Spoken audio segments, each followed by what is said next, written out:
ही आहे नवीन हायड्रॉलिक चकली making machine, जिच्यावर एक बटन दाबल्यावर तयार होतात हजारो चकल्या. बघा या महिलांचा हा यशस्वी गृहउद्योग.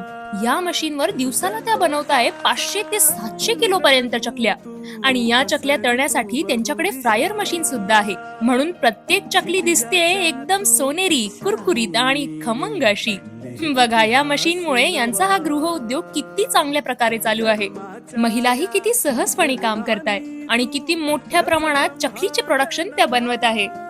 आणि आता पुन्हा बघा, या हायड्रॉलिक चकली मशीन वरून झटक्यात चकल्या तयार होतात. चालवायलाही ही मशीन एकदम सोपी आहे, टिकाऊ आहे आणि कमी मेहनतीत जास्त उत्पादन देते. आज अनेक महिला या मशीनच्या मदतीने स्वतःचा यशस्वी व्यवसाय उभा करत आहे. जर तुम्हालाही असा स्वतःचा गृहउद्योग सुरू करायचा असेल तर आजच पाऊल टाका आपल्या ऑटोमॅटिक चकली बिझनेसकडे आणि मशीनसाठी दिलेल्या नंबरवर संपर्क करा.